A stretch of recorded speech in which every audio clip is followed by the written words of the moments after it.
Hi guys, welcome back to another Nightmare Fuel video where this time I'll be diving into why 1999's Japanese horror Audition waltzes into our Hall of Fame. This film has a bit of a reputation amongst horror fans to say the least, and even those who haven't actually had the chance to view it yet, well, the likelihood is you've probably heard of it, and for good reason. But just before we jump into it, please be aware that I will be discussing key plot details, so spoilers ahead, and if you fancy checking out our other YouTube channel, The Horror Exchange, which we're launching soon, please see a link down below for that. Let's get into it. Audition is a film which has a clear and defined boundary between each of its acts. In fact, I'm struggling to think of another entry into the horror genre which changes its tonality so drastically and to great effect. Our protagonist is Ayama, a widowed salaryman who has endured 7 lonely years without his wife. Living with his son, Ayama has sacrificed long-term companionship to bring him up, and from what we can see early on, they have a great loving relationship. The narrative is kicked off when son Shigehiko gives his dad his blessing that he can remarry if he wants to. Clearly this is something that Ayama has been thinking about a lot, but has reserved taking action as not to upset his home life. But after that conversation with Shigehiko, he pretty much immediately starts speaking to his work colleague Yoshikawa about wanting to find a new wife and remarrying. During a bar scene, they discuss how many Japanese women are stuck up and wouldn't be suitable marriage material for Ayama, so a careful selection process will be needed to find the right partner.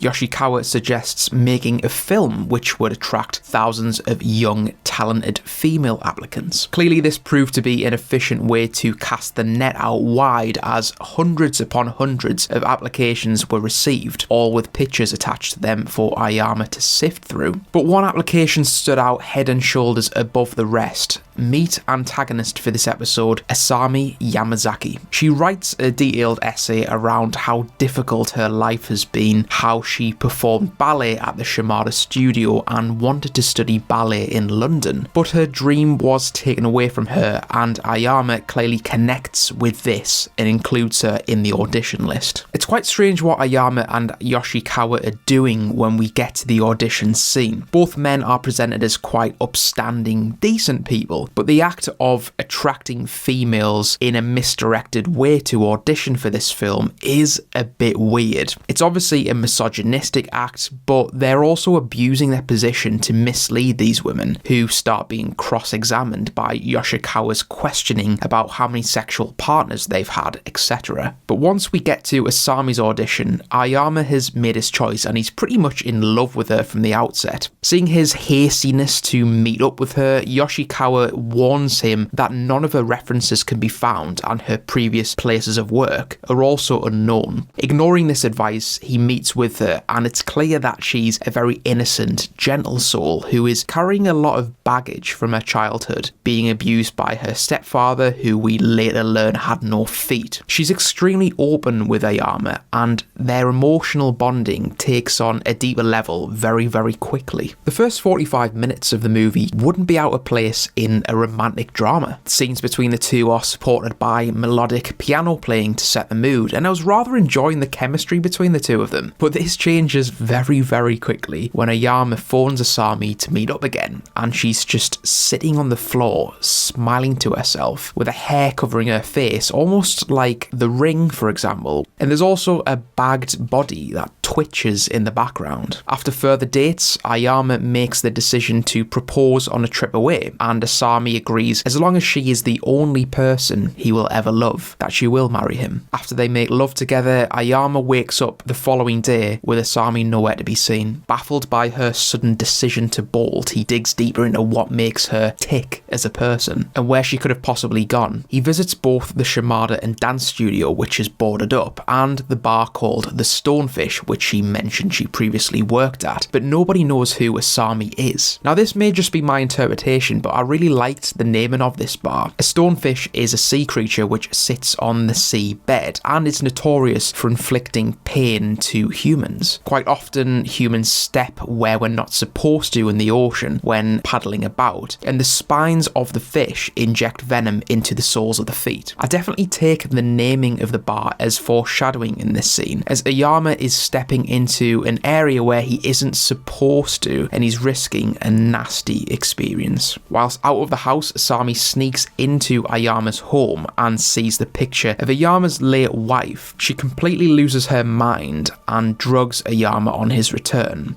Then we get the dream sequence, and this is a section of the film which is infamous for how it mixes reality and hallucinations together, and fans of this movie are still debating to this day what the scenes are actually about and whether they're real or not, or if they're influenced by the sedative. During the dream sequence, we revisit scenes where both Asami and Ayama met over dinner, with additional dialogue added to the conversation, specifically focusing on how Asami was forced into cold baths during the winter when she stayed with her uncle, resulting in pneumonia, and how she was then pushed down the stairs as well. We then jump to what I feel is the most shocking aspect really of Audition for me.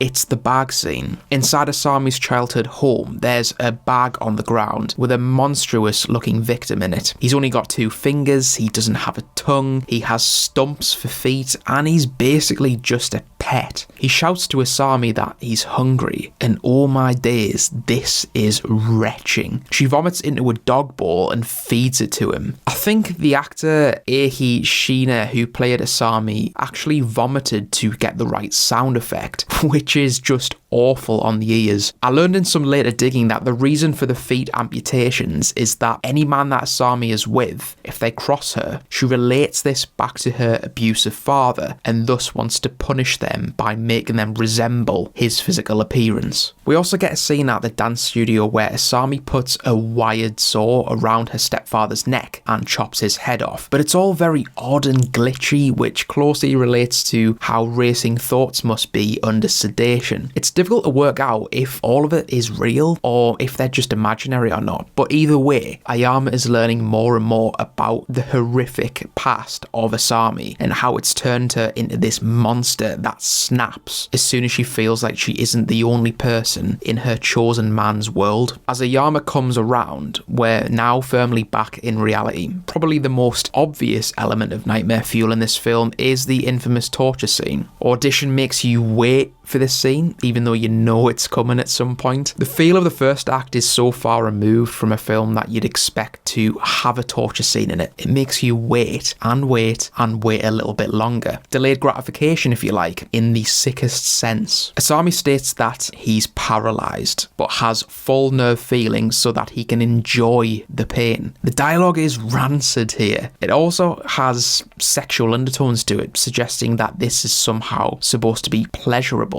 Asami starts off slow at this point, savouring the moment. After all, the film has slowly ticked along, teasing us towards this horrific climax. The torture isn't going to be over straight away. No. Asami's going to ramp it up slowly, being measured and calculated in her selection of pain affliction. She inserts needles slowly into Ayama's abdomen, repeatedly saying those immortal words that haunt our nightmares. Kitty, kitty, kitty, kitty, which translates to deeper. She slides about 15 needles into his stomach and then sits on them as she inserts further ones below the eye socket. So the appetizer is excruciating, but it's the next phase which made me gag. She takes her signature tool at this point, the wired saw, and slowly severs his right foot off the ankle and then throws it against the window like a butcher who is discarding unwanted parts of the meat. Thankfully, she's stopped at this point as Ayama's son comes home and ends up kicking Asami down the stairs, but the damage has already been inflicted and it's catastrophic. We don't find out the ultimate fate of Asami and Ayama in Audition, and I don't think we really need to be stuck for a good 10-15 minutes in our chairs contemplating what we've just watched as the credits roll. But the story arc overall is an interesting one. Ayama was clearly abusing his power as a male, as a high value man who deceives women to audition for a film that clearly wasn't the main aim of the process, but unfortunately he stumbled across a psychopath who in some sense very loosely gave him what he deserved. But there you have it. Audition well and truly earns a spot in the Nightmare Fuel Hall of Fame. I don't think that it can be up for debate in the slightest, but let me know down in the comments what you guys thought of Audition. What are your thoughts on the dream sequence? I'm eager to know if you think that's real, or is Ayama just tripping hard at that point. I've been your host Hugh from Unleash the Ghouls. Subscribe to the Horror Exchange binge, and I'll see you next time for another dose of nightmare fuel.